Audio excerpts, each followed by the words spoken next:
Greetings from Kirti from Gurugram, Haryana, India. I am a spiritual scientist.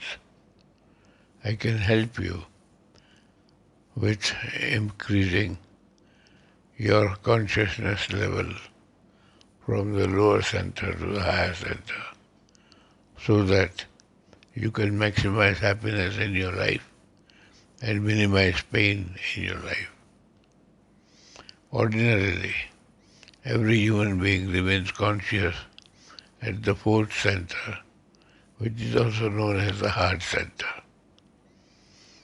From here, the energy is radiated throughout the body and it's going out to the world, to other people, places, products. And through the interaction, if the interaction is harmonious, happiness is perceived. If the interaction is disharmonious, pain is perceived. In every interaction, there is some harmony and some disharmony because no two energy systems can be 100% harmonious. If they are 100% harmonious, they'll become one energy system. They cannot remain two separate systems.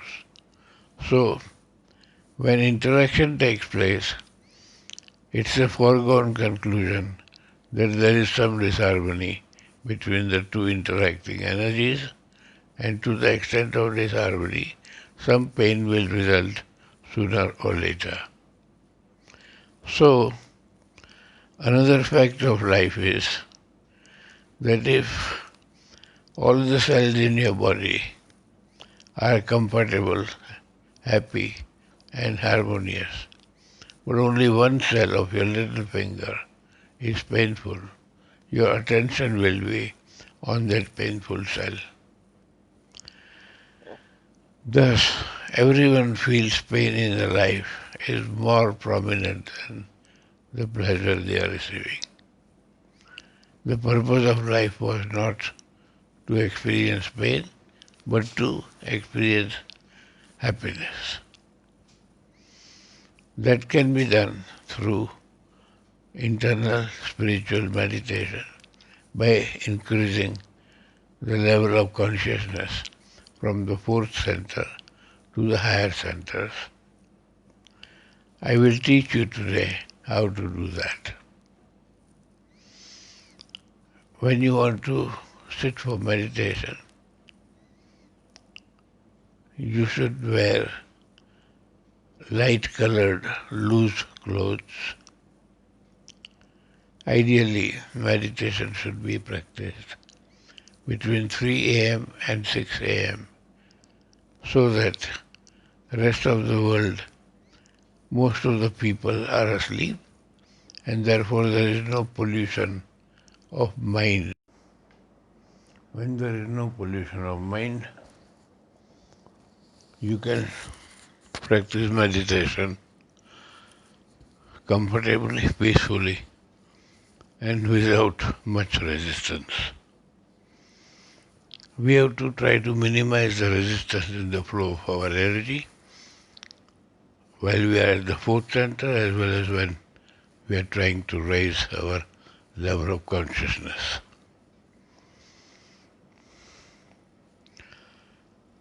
We just try to listen to the sound of Om, which is pervading, resonating throughout the universe. We'll try to listen to the sound of Om coming from higher than the sixth center because we remain in the cycle of the fourth, fifth, and the sixth center throughout the day, every day. And our physical body and mind activity, conscious mind and subconscious mind activity, and the intelligent mind activity goes on in the physical body.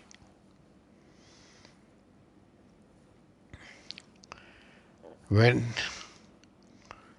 our consciousness, where is our spiritual energy, where is our focus of attention, is radiated from the fourth center throughout the body, and through the five sense organs. It interacts with the outside people, places, and products. There is some disharmony and there is some harmony between the interacting systems. So, to the extent of harmony, pleasure is experienced. To the extent of disharmony, pain is experienced. Every interaction has a mixture of the two. But another fact of life is that our focus is always on the pain and not on the pleasure. So everybody feels that life is painful for different reasons, but pain is common. We have to try to minimize this pain in our life, and that we can do through internal spiritual meditation. When we try to focus on the sound of Om, we try to listen to that sound of Om, our scattered attention throughout the outside world is brought back into the fourth center. The moment it comes to the fourth center, it is attracted by the sound of Om, because sound of Om acts like a large magnet and we are a small magnet. So the larger magnet picks up the smaller magnet, attracts the smaller magnet, and our ascension takes place.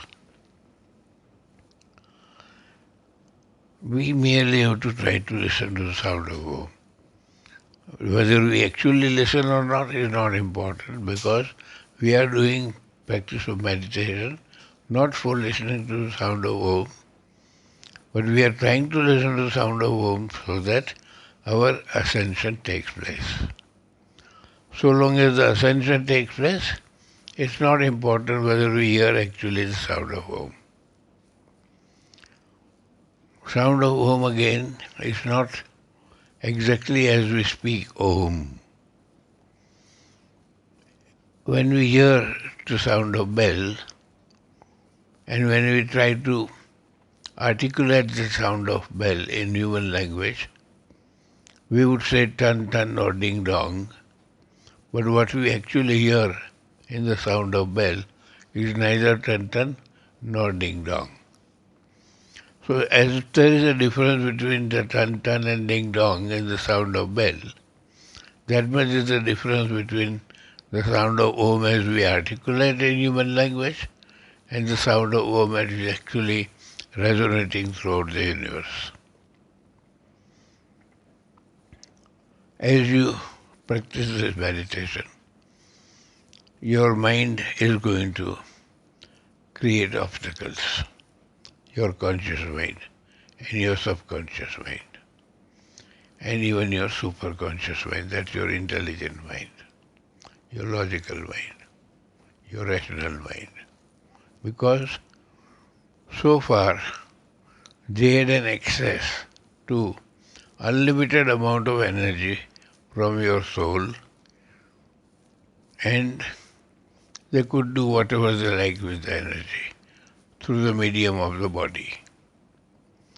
If the soul leaves the sixth center and goes to the higher center, like 7th, 8th, 9th, 10th, 11th, 12th or above, then the mind will not have control over the soul, but the soul will have control over the mind. So the mind does not like that to happen, and therefore mind will try to create obstacle by drawing your attention to other things in life. We have to simply ignore that. The moment we become aware that our attention is distracted by mind, we come back to Om. Mind is going to show its presence, mind is going to show its likes and dislikes, but we have to show our likes and dislikes, because when two energy systems are absolutely harmonious, there is maximum pleasure. I am available for further information and even guided meditation on video phone or voice calls. For that you can contact me on my mobile number and WhatsApp number. There is 0904 500 3211. Or you can send me an email at kbetai, kbetai at gmail.com. Thank you.